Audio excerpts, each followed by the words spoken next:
நான் நேரடியாக வெளிப்படையாக வந்து அவர் கேட்ட கேள்விகளுக்கெல்லாம் தொலைக்காட்சியில் பதில் சொன்னேன். அப்புறம் ஒரு பேட்டி பத்திரிக்கையாளர் சந்திப்பை வச்சு, நீங்க என்னென்ன கேள்வி இருக்கோ கேளுங்க, நான் பதில் சொல்றோம் அப்படின்னு சொல்லி சொன்னோம். அதற்கும் அவர் பதில் சொல்லல.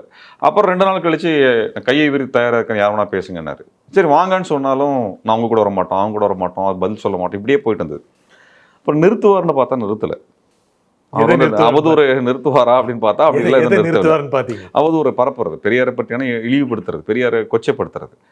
அப்புறம் தான் நாங்க வந்து இது மாதிரி பேசி தான் நேரம் வீட்டுக்கு நாங்க வந்து முற்றுகையிட வேண்டிய நெருக்கடி உருவாக்காதீங்கன்னு தான் பேசியிருந்தோம். அந்த மாதிரியான சூழல் வந்துரும். ஒரு அச்சுறுத்தல் தரீங்களே நீங்க? இதுல அச்சுறுத்தல் நேரடியாக கேட்கணும். ஏன்னா நீங்க வந்து ஒரு அரசு, அவர் வந்து சாதாரண சாமானிய நபர் இல்லை. அச்சுறுத்தல்னு சாமானிய நபர் கொடுக்கலாம், அது அச்சுறுத்தல். இது வந்து அவர் ஒரு கட்சி தலைவர், 8% வாக்குகளை வாங்கியிருக்கேன்னு சொல்லக்கூடிய ஒருத்தர், அவருக்கு வந்து பல லட்சம் பேர் எங்களுக்கு இருக்கிறாங்கன்னு பேசக்கூடிய ஒருவர், எல்லா ஊடகங்களும் அவர் போய் பேட்டி எடுக்குது, எல்லா ஊடகங்களும் ஒளிபரப்புது, எல்லா ஊடகங்களும் முக்கியத்துவம் கொடுக்கும் பொழுது அவர் பேசுறதையெல்லாம் நம்ம பார்த்துட்டு அமைதியாக இருக்க முடியாது. நம்மளுக்கு அந்த மாதிரி ஒரு ஊடக வெளிச்சம்லாம் கிடையாது. அவருக்கு இருக்கிற மாதிரி வசதிகள், பொருளாதார வசதிகள் நம்மளுக்கு கிடையாது. அப்போ இப்படிப்பட்ட ஒரு தகவலை கொண்டு போய் சேர்க்கும்போது ரொம்ப நம்மளுடைய அச்சமே என்னன்னா, இளைஞர்களுக்கு தவறான செய்தியை கொண்டு போய் முதல்ல கொடுத்துறது.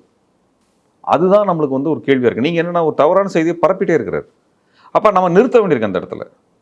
அப்போ நம்ம விவாதம் கேட்குறோம், பதில் சொல்கிறோம், எதுக்குமே அவர் பதில் சொல்லலை. அவர் என்ன பண்ணுறாருன்னா, அவருடைய ஐடி விங்கை வச்சு நிறைய பெரியார் பேசினார்னு சொல்லி நிறைய ஆதாரங்கள் அப்படின்னு சொல்லி ஒரு என்னது பத்திரிகை கட்டிங்ஸ்லாம் எடுத்து போகிறோன்னு எடுத்து போட்டாங்க. இது எல்லாமே ஆர்எஸ்எஸ் ஒரு 6-7 வருஷத்துக்கு கூட பரப்பின செய்தி, பிஜேபிக்காரங்க பரப்பின செய்தி.